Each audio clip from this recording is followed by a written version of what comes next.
मुलांनो, आज आपला नवा दिवस, नवी बोधकथा. आजच्या बोधकथेचं नाव आहे शेवटचा दिवस. एके दिवशी यमराज पृथ्वीवरती आले.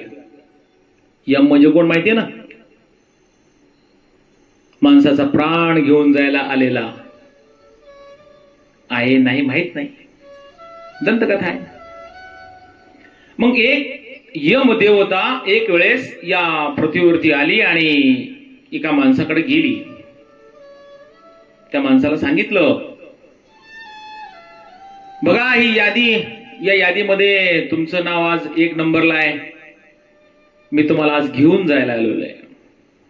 घेऊन जायला आलोय म्हणजे तो माणूस काय होणार आहे? मरणार. त्या माणसानं यमदेवाला सांगितलं, ठीक आहे म्हणे, तुम्ही मला घेऊन जायला आलात, पण आपण काय करू, जाण्या अगोदर दोघ जण एक एक कॉफी पिऊ आपण. यमराज म्हणले, ठीक आहे बाबा, करा. त्या माणसानं छानपैकी आतमध्ये गेला, गरम गरम कॉफी केली, पण त्या कॉफीमध्ये काय केलं, शेवटी माणूस ना, टाकल्या झोपेच्या गोळ्या यमाच्या कॉफीमध्ये. दिली यमदेवतेला प्यायला. यमदेव कॉफी पिले.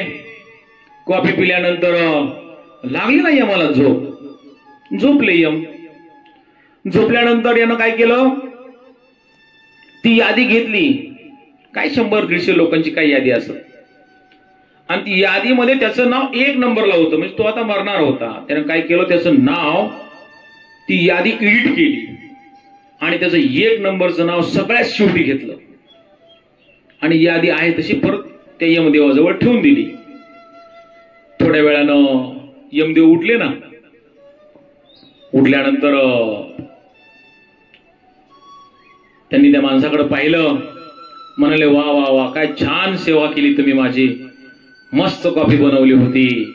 मी तुमच्यावर खूप खुश झालोय. आता मला असं वाटतंय तुमच्या या सेवेनं मी तुमच्यावर प्रसन्न झालोय. मला असं वाटतंय की मी आता वरून यादी चालू करण्याऐवजी खालूनच चालू करतो. कळलं का? अरे मुलांनो, ज्या वेळेस आपला काळ आणि वेळ येते ना, त्यामध्ये आपण किती जरी केलं तरी बदल करू शकत नाही. अरे भगवद्गीतेमध्ये एक सुंदर वाक्य सांगितलेले श्रीकृष्णानं, 4 ओळी सांगितलेल्या आहेत. खूप सुंदर सांगतात श्रीकृष्ण.